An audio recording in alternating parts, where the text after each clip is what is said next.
Buenas tardes a todos. Mi nombre es Víctor Valenzuela y el día de hoy soy quien va a platicar con ustedes del impacto digital de la reforma fiscal. Sobre todo, qué es lo que tenemos que considerar con este cambio del anexo 20 y la versión 4.0 del CFDI, con el complemento de pago versión 2.2 y el tema del servicio de cancelación, que es el que ha causado más ruido dentro de estos cambios de reforma, ¿no? Entonces, sin más, empiezo con este seminario. Si tienen dudas, pueden utilizar el chat y por ese medio las vamos a resolver. Eh, También esa presentación y el material estará disponible para ustedes. Solamente lo tienen que solicitar con la persona que les hizo la invitación y con mucho gusto se las tiene que proporcionar. Entonces, también de esta manera obtendrán todo lo visto el día de hoy. ¿De acuerdo? Y pues bueno, sin más, nuestros temas, ¿no? Ya mencionados, anexo 20, versión 4, complemento de pago, versión 2 y el tema de servicio de cancelación. Entonces, vamos empezando con nuestro primer tema, que son parte de lo más esencial, lo más importante para este tema de impacto de la reforma, sobre todo en el tema digital, cómo nos afecta y qué es lo que tendremos que estar cuidando, qué es lo que tendremos que estar vigilando para que esto se dé sin ninguna complicación. ¿De acuerdo? Entonces, vamos al primer punto, cambio de versión de la versión 3.3 de CFDI a la versión 4.0 de CFDI. Un cambio más con la factura electrónica. Para este cambio, me gusta mencionarlo, ¿no? El 1 de julio del 2017 entró en vigor la versión 3.3. Tomando en cuenta que desde el 2010 que prácticamente usamos factura electrónica hasta el 2017, no había tenido un cambio hasta esa fecha. Y tampoco del 2017 hasta la fecha tampoco había tenido algún cambio significativo. Es por eso que a partir del 1 de enero del 2022 entra en vigor la factura o la versión 4.0 de la factura electrónica. Esta versión nueva de factura electrónica se vuelve en un periodo de convivencia, se convierte en un periodo de convivencia, donde también a partir del 1 de enero tenemos como opción usar la versión 4.0 o también usar la versión 3.3, que es la que veníamos utilizando anteriormente. Esto se vuelve un periodo de convivencia hasta el 30 de junio del 2022, donde termina el uso de la versión 3.3 y es obligatorio al 1 de julio del 2022 utilizar la factura electrónica en versión 4. Estamos ya prácticamente terminando en una semana de terminar el mes de marzo, pues simplemente nos quedan otros 3 meses para poder aprender a cómo utilizar esta factura electrónica 4, aprender qué es lo que tendremos que tomar en cuenta y todo lo que hay alrededor de la configuración en los sistemas. Y eso es lo que se vuelve más interesante con el tema de factura electrónica. Este tema de factura electrónica no solo va para las facturas comunes y corrientes que hacemos día a día, que nos solicitan ya el receptor o que nos solicita el contribuyente.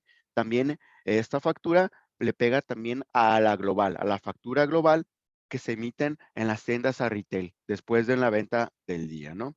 Entonces, en esta factura global, pues tendremos que tener en cuenta entonces los siguientes aspectos y los siguientes puntos.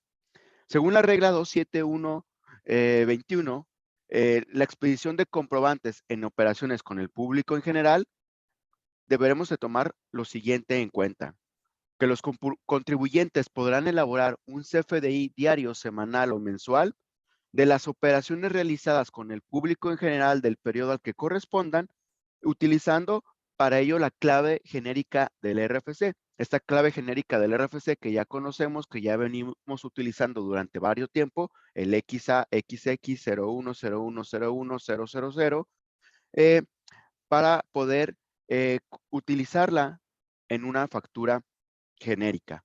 Los contribuyentes o personas físicas que tributen todavía en el RIF, sabemos que hubo un cambio a principio de año también de los que estaban en el RIF, se cambiaron a Reciclo, solo alguno que otro que metió su petición de seguir en el RIF, continúa en este esquema, podrán elaborar entonces el CFDI de referencia de forma bimestral. Entonces, solo el RIF tendrá la opción de generarlo de manera bimestral. Los demás contribuyentes, como lo marca la regla, deberán ser diaria, semanal o mensual, con ciertas condiciones, ¿de acuerdo? Entonces, en ese sentido, la misma regla 27121 nos dice que para los efectos del CFDI, donde consten las operaciones realizadas con el público en general, los contribuyentes podrán remitir el CFDI a más tardar, ojo con esto, a más tardar 24 horas siguientes al cierre de las operaciones realizadas. ¿De acuerdo? Entonces, aquí la regla cambia. Aquí es uno de los primeros cambios que tenemos para este anexo 20, porque hasta el 2021 la regla preveía un plazo de 72 horas para emitir la factura global. Eh, Esto con siguientes al cierre de operaciones realizadas. Y de la misma forma, ¿no? Lo mencionaba de manera diaria, mensual, semanal o bimestral. Pero a partir entonces de este 2022 hace el cambio del plazo de 72 a 24 horas. Entonces, otro punto que debemos de tomar en cuenta es que en CFDI global se debe generar separación de los montos de IVA o IEPS a cargo del contribuyente. Porque cuando los adquirientes de los bienes o receptores de los servicios no soliciten estos comprobantes, entonces los contribuyentes no estarán obligados a expedirlos. Y también aquí cambia el monto para las operaciones celebradas cuyo importe sea inferior a 100 pesos. Entonces, resumiendo lo que nos dice esta regla, tendremos que hacer una factura global por las operaciones donde no se solicite una factura en específico y podremos omitir esa obligación en montos inferiores a 100 pesos.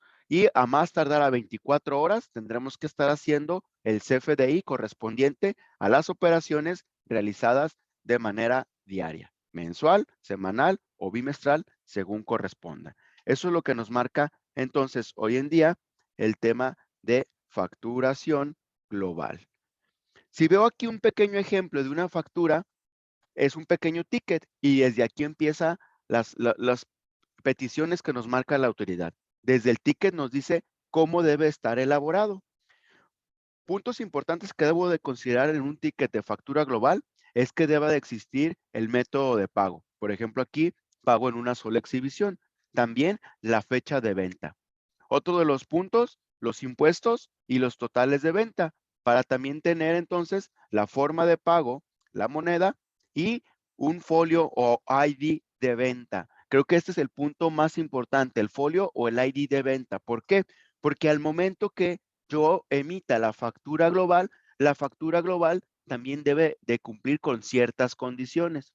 Y esas condiciones al final son que yo diga que es un CFDI de ingresos, que tenga el RFC genérico con XAXX 0101010000, tenga el uso del CFDI que sea por definir y luego manejar la forma de pago correspondiente o que tenga mayor peso dentro de la factura. Esto quiere decir que si la mayoría de mis ventas fueron en efectivo, forma de pago tendría que ser en efectivo. Si la mayoría de mis ventas fueron en tarjeta, pues utilizar forma de pago tarjeta. Y la moneda de igual forma, el mayor número de operaciones con la moneda que se haya realizado. Por lo regular en México es moneda nacional, ¿no? Entonces tendría que ir la clave de MXN.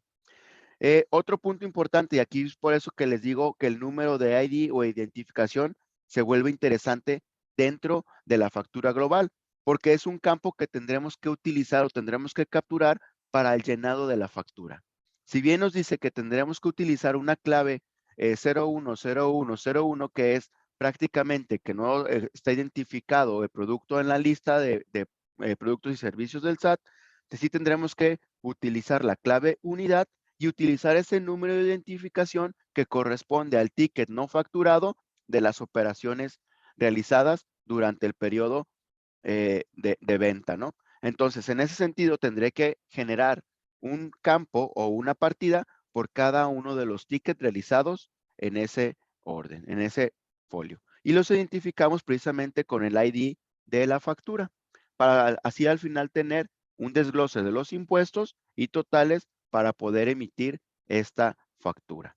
Eso es lo que tendremos que considerar, eso es lo que tendremos que tomar en cuenta. En cuanto al atributo en la versión 4.0 del anexo 20, pues tenemos también campos adicionales.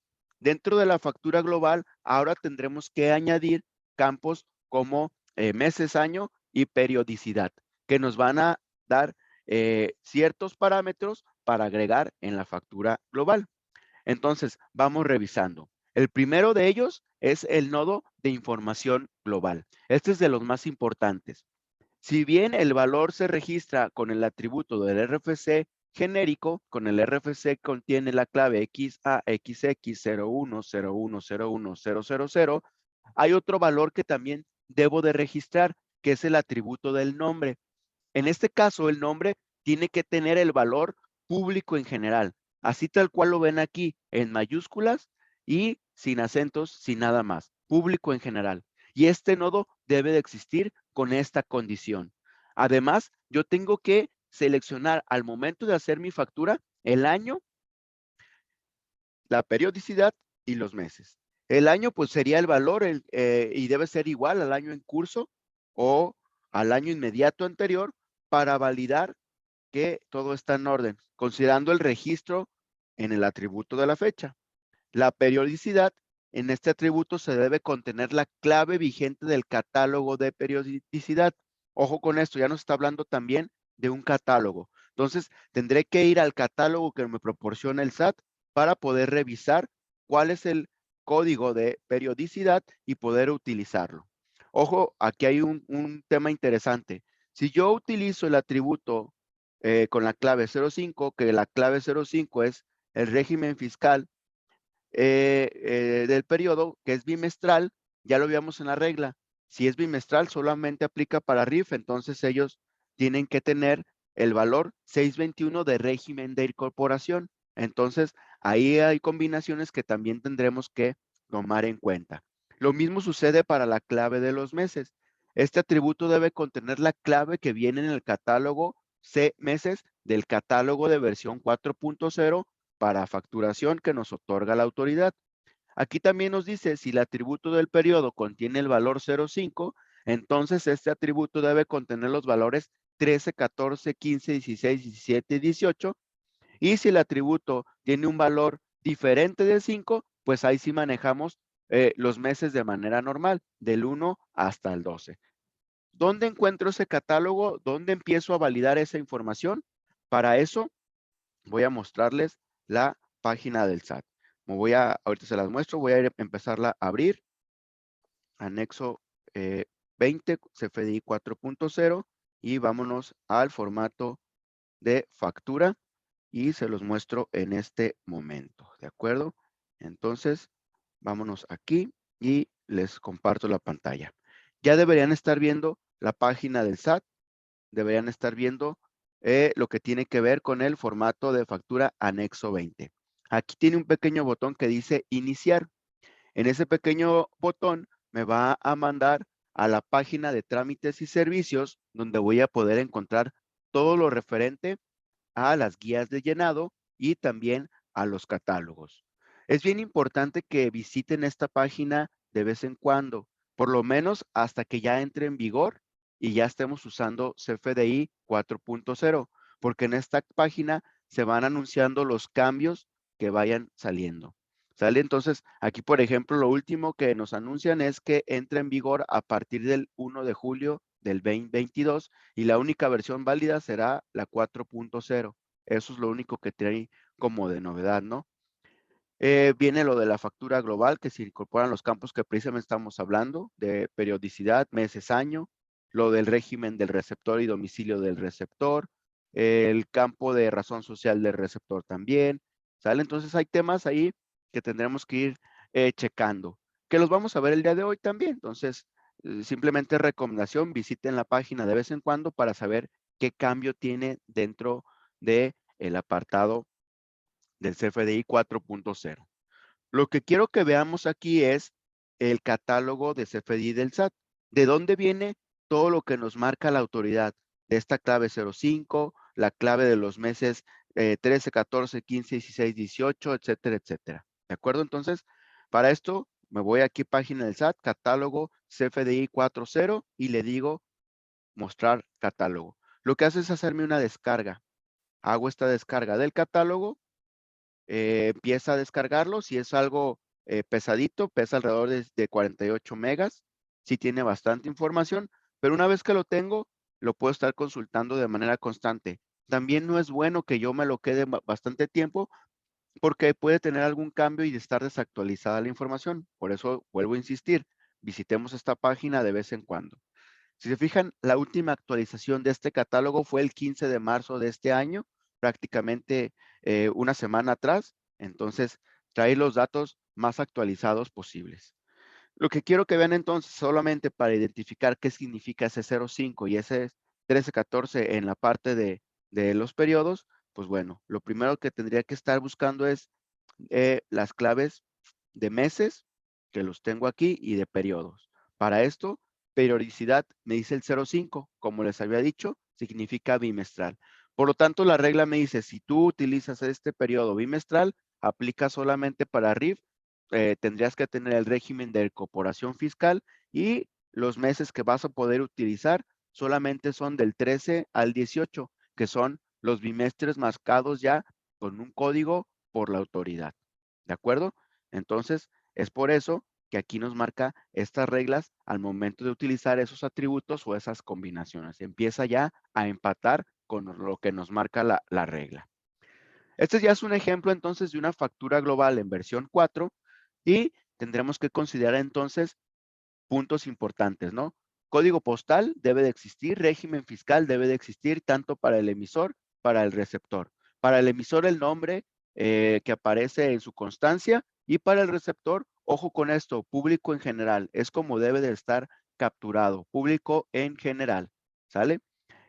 También nos dice que el régimen aquí es sin obligaciones fiscales y el uso de CFDI sin efectos fiscales. Estos son también dos parámetros que deben de considerar dentro de la factura global. En cuanto a la información global, se añaden los campos nuevos que acabamos de mencionar, lo de periodicidad, el mes y el año que va en curso, para simplemente poner las partidas de igual forma con el ID de identificación del ticket y también el número de clave del SAT que nos otorga, que es el 010101, y la unidad de ACT, que es actividad. De ahí en más, simplemente son los importes totales para que haga el desglose de los impuestos correspondientes y tengamos toda la información correspondiente y adecuada con la factura global. ¿Qué quiere decir esto? Que mi factura global, si no me piden factura del ticket independiente, tendrá que estar incluida aquí. Pero ¿qué pasa si el cliente me dice, ¿sabes qué? Sí, factúrame. No me hagas un ticket, sí, factúrame. Pero no quiero que me factures a mi RFC, factúramelo a público en general también. Entonces, en CFDI 4.0 podremos hacer todavía facturas a público en general, pero específicamente a alguien. Ojo con esto. Tenemos la factura global que lleva los tickets, pero si es una sola cosa, por ejemplo, yo compré unas llantas y solamente quiero facturar esas llantas, pues podría hacer la factura común y corriente todavía también con un RFC genérico. Entonces la factura quedaría en de esta forma, ¿no? Emisor vuelve a tener el nombre que aparece en la constancia, el RFC de ese emisor, su régimen y código postal. Para el receptor a lo mejor sí lleva un nombre, aquí ponemos el ejemplo, ¿no? Benito Barragán, o podría ser el mío, Víctor Valenzuela, pero el RFC sigue siendo el genérico.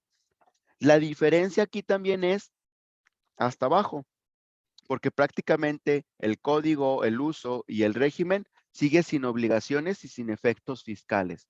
La diferencia entonces queda en la descripción. Ya no utilizamos el ticket, ya no utilizamos el ID del ticket, utilizamos la descripción de lo que se está comprando, como comúnmente lo haríamos en una factura sencillita, en una factura común y corriente. Entonces, en este campo no lleva la información global del periodo, del mes, del año y la información de los tickets que se están facturando. Lo hacemos como si fuera una factura global. Entonces, de esta manera quedaría solamente una factura a un RFC genérico, simplemente por los productos que se están tipificando en este documento. Y listo. Eso quedaría nada más. Para el tema de factura global, también aplican los plazos que ya tenemos de servicio de cancelación. Los vamos a ver más adelante. Sin embargo, para los recicos, que este es el nuevo régimen de simplificado, para este régimen, los contribuyentes deberán expedir un comprobante global también por las operaciones realizadas a público en general, pero ojo con esto, este solo podrá ser cancelado en el mes que se emitió. Para los reciclos con el tema de factura global, solo podrán cancelar esa factura global en el mes que se emitió, en ningún otro momento. Es la única excepción que hay para el tema de factura global con el tema de cancelación. Si el contribuyente no es reciclo, pues entra en el esquema normal de cancelación que ya han escuchado y que hablaremos un poquito más adelante. ¿De acuerdo? Hasta aquí, ¿tenemos alguna duda o algún comentario? Voy a revisar el chat, parece que no. ¿De acuerdo? Entonces, vamos a continuar con este segundo punto de eh, relaciones, los tipos de relaciones, que este es uno de los cambios también que se vuelve interesantes dentro de los cambios del CFDI 4.0. Este tipo de relación, pues es un cambio que se hace en secuencia. ¿Qué quiere decir? Que antes me permitía solamente hacer una relación por documento y ahora la secuencia nos dice que puede ser ilimitada. En versión 3.3, relación 1 a 1, en versión 4.0 puede tener una relación ilimitada. Entonces, aquí lo que tendremos que considerar es cómo vamos a llevar ese tipo de relación, porque tendremos que estar eh, cuidando precisamente las relaciones que agreguemos en los documentos. Y aquí pongo un ejemplo bien claro, ¿no? Si deseamos cancelar la nota de crédito con el folio 3, la cual está relacionada con la factura 39, para posteriormente generar una nueva nota de crédito, entonces lo que tendría que estar haciendo es generando dos relaciones en esa nueva nota de crédito. Una por la documento anterior y otra por una relación de sustitución de CFDIs previos. Esto en versión 3.3 no se puede realizar, es imposible. Solamente queda relacionado con el documento original, en este caso la factura o incluso la nota de crédito cancelada. Y de cierta forma, esto ocasionaba que se perdiera cierta relación entre los documentos o se perdiera incluso completamente la liga que decía de dónde venía el origen. Con esto cambio en la versión 4.0, entonces, si yo hago una cancelación de una nota de crédito ligada a otra factura y vuelvo a hacer esa nota de crédito, entonces la nota de crédito ya le puedo poner dos relaciones. Llevaría la relación de el documento relacionado u origen más la relación 04 que es sustitución de CFDIs previos. De esta manera, entonces, tendría dos relaciones en un documento y tendría también una relación completa con los documentos origen. ¿Por qué hace este cambio el SAT? ¿Por qué hace estas modificaciones también en cuanto a relaciones? Porque prácticamente al momento de cancelar, que empieza a ligar relaciones, también nos va a pedir un soporte documental y ese soporte documental simplemente va a ir amparando qué es lo que sucede para justificar en caso de alguna revisión. Empieza ahí a ser más detallado. En cuanto a los sistemas, pues cambia, ¿no? Se permitirá relacionar más de un tipo de UID dentro del documento y nos da el pie para que lo podamos hacer, ya sea utilizando algún documento dentro del sistema que ya esté elaborado o incluso si yo hice una factura o hice el documento en la página del SAT y no lo tengo en el sistema, me dé la opción de poderlo capturar, de poderlo poner de manera manual y cumplir con esta nuevo cambio en cuanto a relación de CFDIs. Otro de los parámetros que debo de considerar es que los catálogos de tipo de relación cambiaron. Antes teníamos de la relación 01 hasta la 09, pero a partir de este cambio para el CFDI 4, pues la relación solamente queda del 1 al 7. El 08 y el 09, que era factura generada por parcialidades y por pagos diferidos, simplemente quedan fuera de esta nueva esquema y solamente manejaremos la relación de notas de crédito, las devoluciones, sustituciones, traslados, facturas generadas por traslados y CFDI por aplicación de los anticipos. Y esas son las que estaríamos utilizando para estos nuevos cambios que aplican para la versión 4.0 del CFDI. ¿De acuerdo? Hay un cambio importante y esto sí hay que dejarlo bien claro, es el nombre del emisor. El nombre del emisor y el nombre del receptor tienen unos cambios que debemos considerar dentro del tema de facturación. Básicamente esto se sustenta en una modificación al artículo 29A del código, donde nos dice prácticamente que tendremos que incluir la clave del registro federal de contribuyente y tendremos que incluir también nombre o razón social de quien los expida. También nos dice que tendremos que poner nombre o razón social, así como el código postal del domicilio de la persona a favor de quien se expida. Entonces, prácticamente nos está diciendo, vas a incluirme más datos dentro de la factura. Recordando que en la versión 3.3 había datos que no eran obligatorios. Por ejemplo, el nombre no era un dato obligatorio. Solamente con el RFC podíamos timbrar una factura. Tampoco el domicilio tenía que ser un dato obligatorio, ¿sale? Entonces, aquí ya en este nuevo cambio en el artículo 29, a partir del cambio de la reforma, pues ya deberán tener como requisito el nombre o razón social, tanto para el emisor como el receptor. Y lo vamos a obtener en la constancia de situación fiscal sin incorporar el régimen capital. Esto es algo bien interesante, esto que dice la reforma sin incorporar el régimen capital. ¿Qué quiere decir entonces? Que según el artículo 29A en su fracción 1 del código, pues yo tengo que poner ese nombre del emisor, algo que era opcional a un nodo requerido. ¿Sale? ¿Dónde encuentro ese nombre? ¿Dónde lo va a validar? Pues lo va a validar en la lista de RFCs inscritos no cancelados del SAT. Y esta lista es una lista que se entrega a los PACs, a los que hacen la certificación de las facturas, para que puedan hacer esa validación y comprobar que el nombre esté correcto. ¿Dónde se obtiene entonces ese nombre o dónde voy a tener que decirle a la persona encargada de sistemas que lo modifique ese nombre? Pues tendré que tomarlo de la constancia de situación fiscal.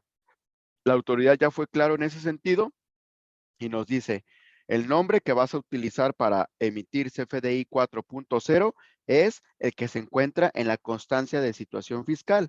Y si se fijan aquí el ejemplo de la constancia de situación fiscal de Arándonos de Occidente, pues no tiene la parte de la sociedad, no tiene el régimen capital, no tiene el SPR de RL, ¿sale?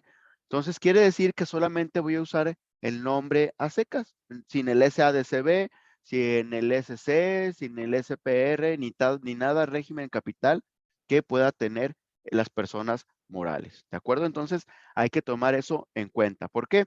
Porque posiblemente va a llegar el 1 de julio del 2022, van a querer timbrar una factura y si no hicieron esa corrección de quitarle el SA de CB cuando son personas morales, pues seguramente les va a dar un error al momento del timbrado y les va a decir que el nombre no corresponde con el de la lista de régimen de RFCs inscritos no cancelados. Entonces, estos es de los primeros puntos y de los más importantes que tendrían que estar considerando y validando dentro de los cambios en el sistema. Por eso es que decimos, tiene un impacto digital este cambio del CFDI 4, porque nos obliga de cierta manera a revisar los sistemas donde timbramos que estén de manera correcta, que los datos estén bien y como nos lo pide la autoridad. ¿De acuerdo? Entonces hay que tomar en cuenta este primer punto.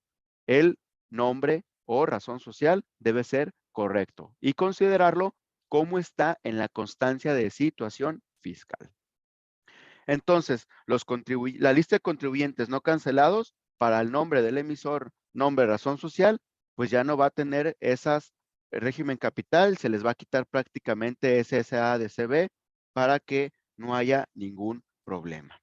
Esto sucede exactamente igual con el régimen fiscal del emisor, ¿sale? El régimen fiscal del emisor no era un dato obligatorio tampoco, cambio también al artículo 29A y nos dice que la autoridad fiscal actualizará las actividades económicas y obligaciones de dicho contribuyente al régimen que corresponda. Entonces, aquí tendremos que tener especial cuidado. La autoridad entonces está solicitando el régimen y lo está solicitando y nos está avisando que si es necesario, nos va a cambiar ese régimen según corresponda. Por lo tanto, ese régimen de la versión 3, pues era de uso requerido, pero cambia. Ahora cambia a través de un catálogo de régimen fiscal, mismo que lo voy a encontrar en mi archivo de Excel, en el C régimen fiscal, y voy a tener todos estos números. Prácticamente nos dice, utiliza los régimen que son para persona física o utiliza el régimen que es para persona moral, según corresponda. Es lo que nos dice la autoridad. Tendremos que cuadrarlos o tendremos que empatarlos según marque el anexo, según marque el catálogo. Es por eso que tendremos régimen para personas morales, régimen para personas físicas, que va a ir amarrando también con las actividades que tienen registradas.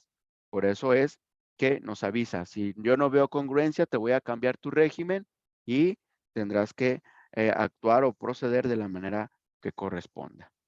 Otro de los puntos que también tendremos que considerar es el nombre y el código del elemento receptor. Así como hace el cambio con el emisor y dice, ponme el nombre de la empresa sin el régimen capital, también me dice, hazlo para el emisor, para el receptor, para quien te pide la factura. Por lo tanto, este también se vuelve de opcional en versión 3.3 a requerido en versión 4.0. Y otro de los campos que se agrega que no existía en versión 3.3 es el código postal. El código postal también no era algo que fuera obligatorio dentro de la versión de factura 3.3. Dado que se actualiza en versión 4.0, se vuelve requerido. Es un dato que tendremos que capturar para poder timbrar una factura. Este nombre del elemento receptor también se va a encontrar en la lista de RFCs inscritos no cancelados del SAT y también tendremos entonces que validarlo con la constancia de situación fiscal. Exactamente igual como lo hacemos con el receptor, funciona también para el emisor. De tal manera que si yo no he actualizado mis catálogos de clientes, en específico el nombre con aquellos clientes que son personas morales y todavía les dejo el SADCB o les dejo el SPR de RL, entonces si llega el 1 de julio y quiero timbrar una factura, pues voy a tener problemas. Me va a dar también un error y me puede decir que el nombre no se encuentra en la lista de RFCs no cancelados del SAT. Entonces, tendremos que considerar estos cambios, tendremos que considerar la actualización de los nombres dentro del catálogo de clientes de mi sistema comercial para poder estar timbrando y facturando sin ningún problema cuando llegue ya la obligación del uso de la versión 4.0 de factura electrónica. ¿De acuerdo? Entonces, aquí pues les pongo las letritas, no está duplicada las diapositivas, simplemente son los mismos criterios para el emisor y para el receptor. Así es como va a funcionar, quitándoles prácticamente el régimen capital, quitando esos SA, esos de SDRL, SC, todo esto, si no está en la constancia, simplemente no lo ponemos al momento de timbrar nuestra factura. Así es como funciona. Entonces, la actualización simplemente incorpora el nombre y el código postal para poder hacer la emisión. Entonces, basándose en la modificación del artículo 29A, fracción 4 del Código Fiscal. Así es como funciona, así es como lo vamos a manejar ahora en este nuevo esquema en 4.0. ¿De acuerdo? Para el régimen de efecto del receptor, régimen fiscal, pues también tendremos que utilizarlo, este régimen, y también es de un uso requerido, ya es obligatorio. Antes, en la versión 3.3, este no se agregaba, no existía este campo dentro de la captura, por lo tanto tampoco nos preocupábamos por ese régimen. Pero hoy sí, tendremos que asignar el régimen según nos digan. Y sí tendremos que tener especial cuidado en cuál asignamos porque si el RFC tiene una posición de 12 debe ser persona moral, pero si su longitud tiene 13 posiciones, debe ser una persona física. Por lo tanto, debemos de utilizar solamente el régimen que corresponde con persona física o el régimen que corresponde con persona moral.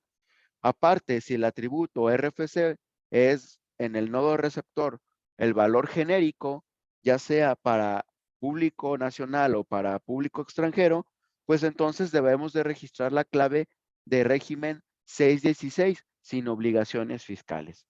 Entonces, si yo en mi sistema comercial tengo dado de alta un cliente que le puse público general, le puse el RFC genérico, pues también le tengo que actualizar el campo de régimen fiscal y ponerle el 616 que corresponde a sin obligaciones fiscales. Es una acomodo, una configuración más que tendría que estar haciendo dentro del sistema comercial para que a la hora de hacer el timbrado no tenga ningún inconveniente, no tenga ningún problema con los datos que voy a capturar. Otro de los cambios que vienen dentro del anexo 20 en esta versión 4.0 es el uso del CFDI.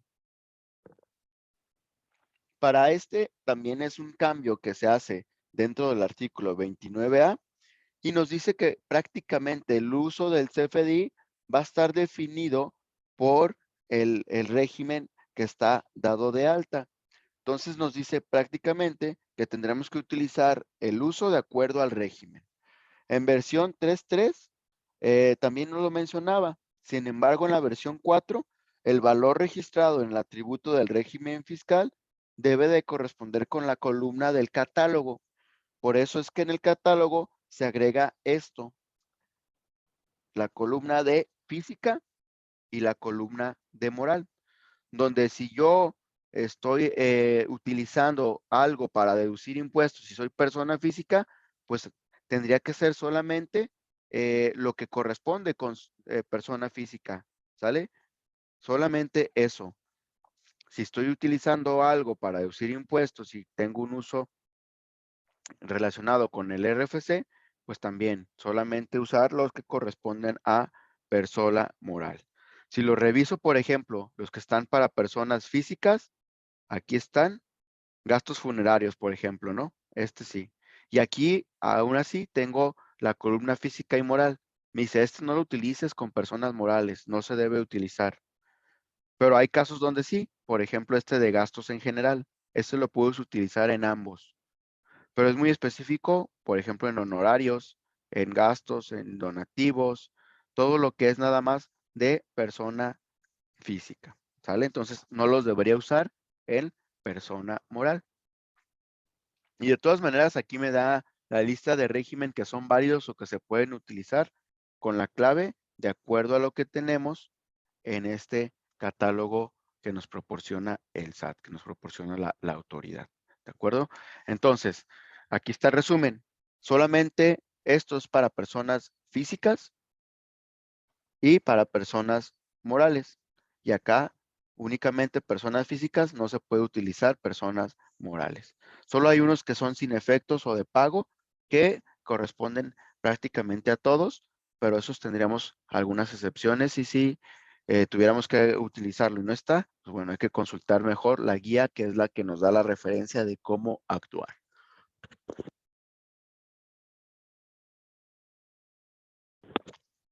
Hasta aquí, ¿alguna duda, algún comentario? Voy a revisar en el chat. Creo que no. No hay nada. Bueno, entonces seguimos con forma y método de pago. Forma y método de pago también tiene un cambio dentro de las validaciones de la versión 4.0 de factura electrónica. En la versión 3.3, si existe el complemento para recepción de pagos, ese complemento pues no debería existir dentro de la factura. Pero ahora con la versión 4 nos cambia el atributo y nos dice cuando el comprobante es un traslado, una nómina o pago, pues no tengo que ponerle otra vez forma de pago. En caso contrario, este atributo debe existir y contener una clave vigente del catálogo de forma de pago. ¿Sale? Si el valor del atributo es 99, cuando el atributo pago método de pago contenga el valor PPD. Entonces, básicamente los cambios nos dicen, si tu factura es de traslado, si hiciste un sobrerecibo, que es la factura de nóminas, y si hiciste un pago, esos tipos de comprobante no van a tener forma de pago. No hay necesidad que tú lo generes. Simplemente en la parte donde corresponde especifiques cómo fue. Si no tienes el dato, pues ponle que es 99 y ponle también que es parcialidad o por definir.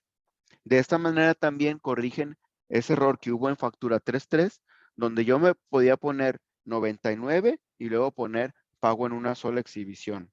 O ponían la clave transferencia o tarjeta de crédito y luego ponían PPD, que eran combinaciones incorrectas, ¿sale? Simplemente el SAT ya lo amarra, ya lo evita poniendo esta condición en el anexo 20 en versión 4, donde nos dice que si utilizas el 99, por fuerza debe estar la combinación de pago en parcialidad o diferido. Otro de los adicionales que se agregan es que si el valor del atributo del comprobante es traslado o pago, pues simplemente el método de pago tampoco se debe de poner, porque ese método de pago pues va a estar definido prácticamente en el complemento de pago que se realizará en el famoso REP, ¿va?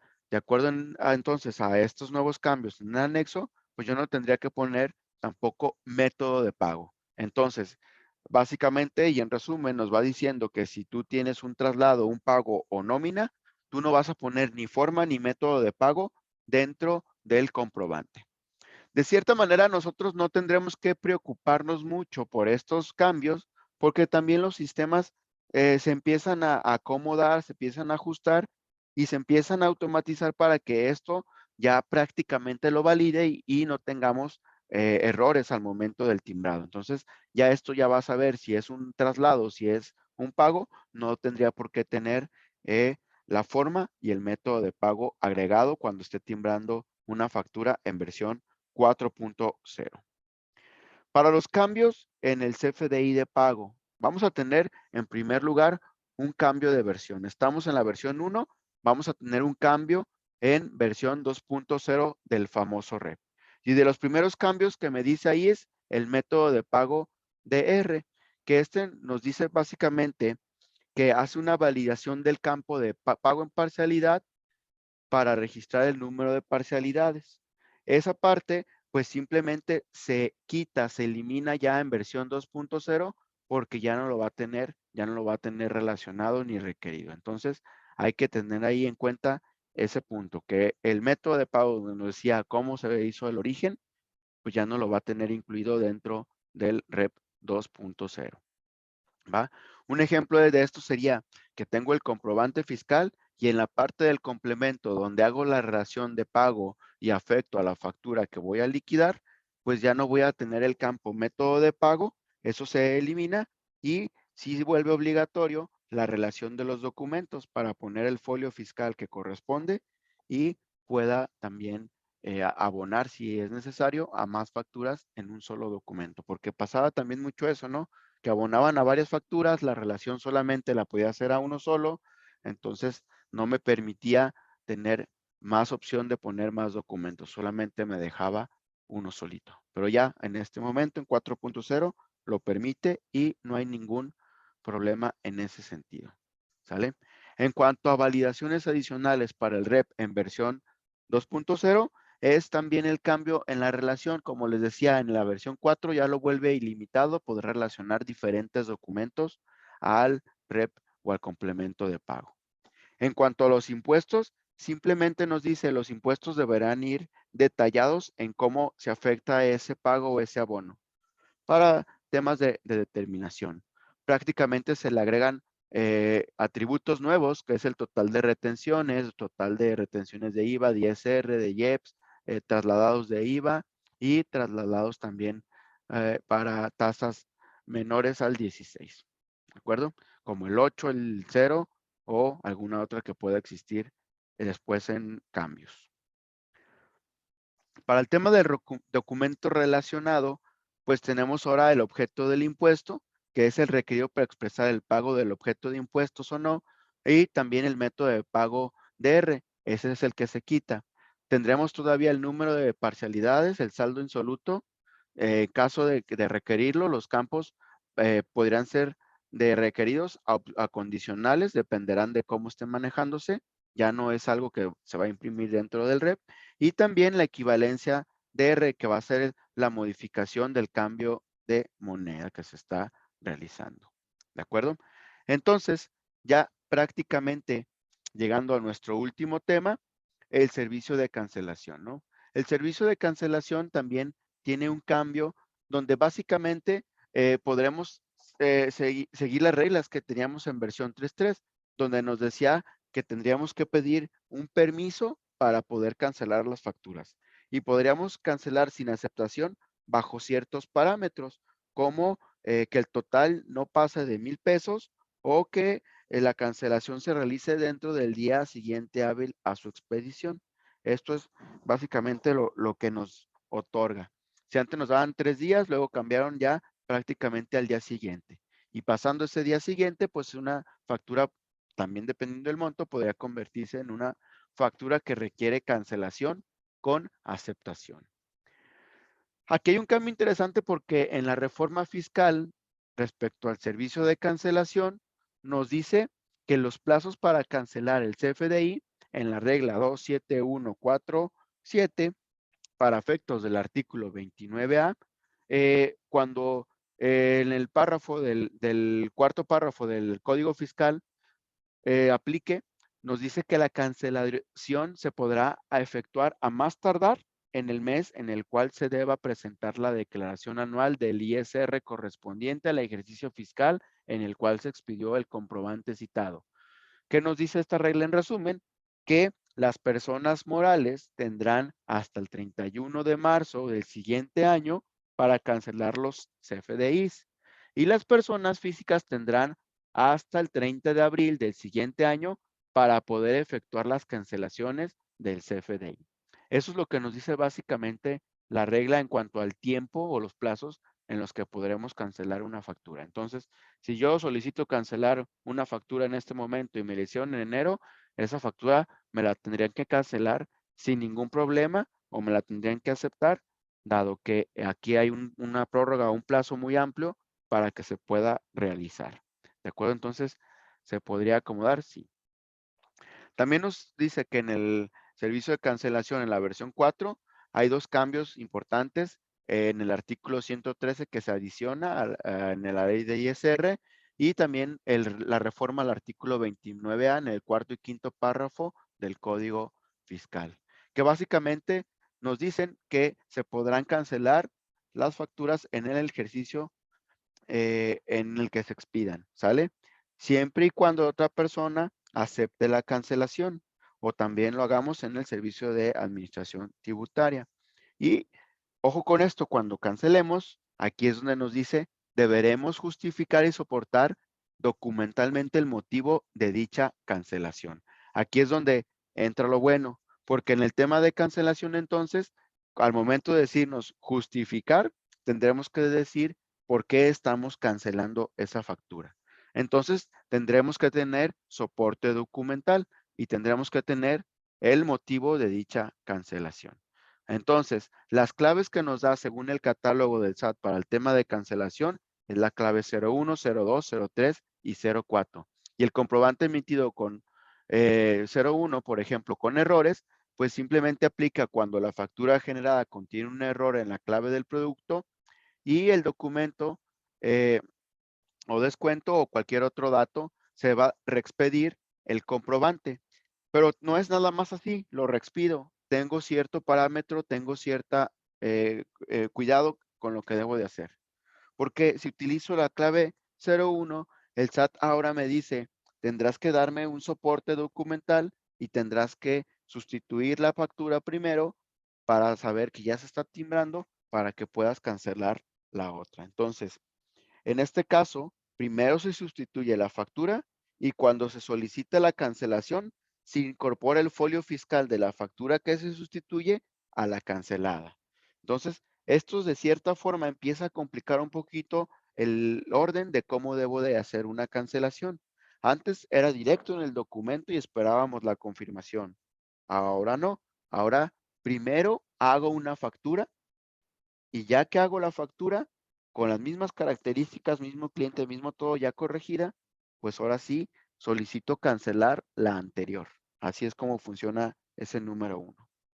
El número dos, el código número dos, que es comprobante emitido con errores sin relación, me va a funcionar para dos cosas. Cuando ya no voy a hacer la factura por X o Y razón, puedo utilizar ese 02 y cancelarla, ¿va?